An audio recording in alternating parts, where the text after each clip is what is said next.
নারীকে আমি আমার তরফ থেকে এবং ডিএক্সএনের তরফ থেকে স্বাগত জানাচ্ছি। আমি জান্নাতুল ফেরদৌস মিতু, প্রফেশন একজন বিউটিশিয়ান এবং স্টার ডায়মন্ড।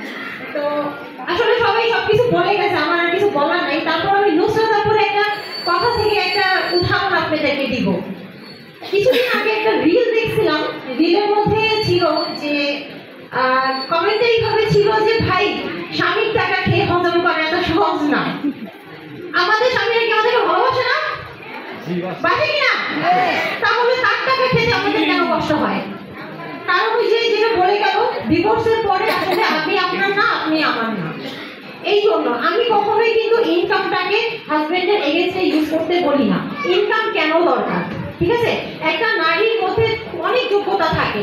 একটা পুরুষ মানুষ অনেক সময় একটা নারীকে দেখে ইন্সপায়ার হয়।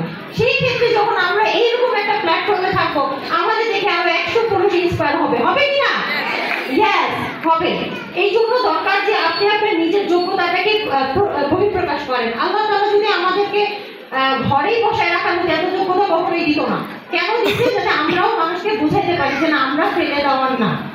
আপনি যখন ইনকাম করবেন, দেখবেন আপনার হাজবেন্ড পাশে বসে এসে আদর করে বলবে, তুমি এত টাকা ইনকাম করছো, আমাকে একটু ভাগ দাও। আসে কিনা?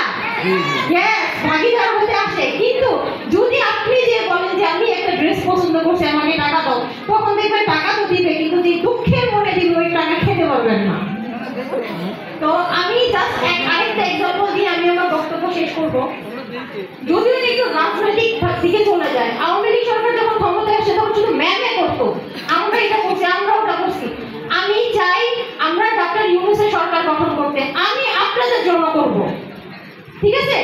আমরা যা করবো আপনাদের জন্য করবো। আপনারা যারা কিনা অনেকে আছে, আমি শুরু থেকে যখন কাজ করি, অনেক কাপড় আছে যাদের লিডাররা ফরেনে থাকে, তাদের আপলাইন নাই, তারা আমাকে সবসময় বলতো আমরা কিভাবে কাজ করবো, আমাদের গাইড করার মধ্যে কেউ নেই। তো আমার স্টার্টিং দিয়ে হয়েছিল মেয়েদেরকে গাইড করতে করতে এই পর্যন্ত আসা।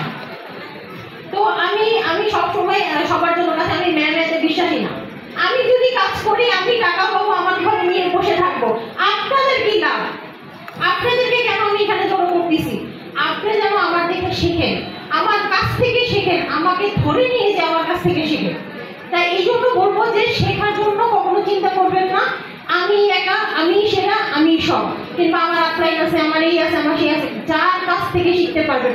আমি মিতু যেখানে যখন আসছি, আমি ডাইরেক্ট সেল সম্পর্কে কিছু জানি, আর সেল তো আমাদের কোনোদিনও কল্পনা করা যায় না। আমি প্রত্যেকটা লিডারে, কোর লিডারে টেবিলে বসে বসে শিখছি কিভাবে কথা বলতে হবে, কিভাবে প্রসপেক্টিং করতে হবে।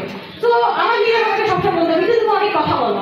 তো আমার এই কথাটা কি আজকে কাজে লাগে, আমি অ্যাজ এ স্পিকার হিসেবে নিজেকে স্ট্যাবলিশ করছি। কিন্তু আমি আপনাদেরকে বলবো, আপনাদের যার যে ট্যালেন্ট আছে সেটাই কাজে লাগে। যে কথা বলতে পারেন সে স্টেজে এসে স্পিকার হিসেবে হন, যে সেল করতে পারেন যে সেল করেন। আপনার কাছে আমি একটা শিখবো, আমার কাছ থেকে আপনি একটা শিখবেন। তো আজকের এই এত চমৎকার জমকালো আয়োজনের জন্য पहले मैं शुक्रिया अदा करना चाहूँगी हमारे honourable IMD sir mister Raman Kumar Jha को। तो उसके बाद जिसका नाम मैं लेना चाहूँगी वो है हमारा पहले का country manager mister Sujay sir को। उनको मैं तहे दिल से शुक्रिया अदा करना चाहूँगी, क्योंकि वही एक लोग हैं जो कि हमारे यहाँ पर वुमेन्स डे सेलिब्रेशन की प्रथा चालू किया है। উনি আমাদের এখানে ফার্স্ট যখন আসছে বাংলাদেশে, উনি তখন থেকে আমাদের উইমেন্স ডে, আমরা উইমেন্স ডে দিন কোনোদিন এতগুলো নারীকে একসাথে দেখছি? দেখি নাই। আমরা যে যাবত করে উইমেন্স ডে সেলিব্রেশন করছি, কিন্তু যখন সুজয় স্যার আসলো, উনি আমাদেরকে এই অপরচুনিটিটা করলো, এই কথাটা উনি চালু করে দিয়েছে। এই জন্য আমি আসলেই খুব আন্তরিকভাবে ওনার প্রতি শুকরিয়া আদায় করি। আর নেক্সট যেটা হচ্ছে আমাদের ম্যানেজমেন্ট টিম অলওয়েজ আমাদেরকে সাপোর্ট করে। আর এই যে আপনাদের প্রোগ্রামটা, এটা কিন্তু আমার ব্যক্তিগত প্রোগ্রাম না, কিংবা কোর লিডারদের ব্যক্তিগত প্রোগ্রাম না, এটা ম্যানেজমেন্টের সহযোগিতায় আপনাদের জন্য আয়োজন করা একটা প্রোগ্রাম।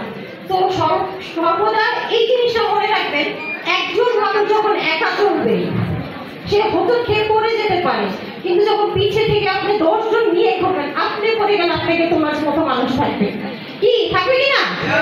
এইটা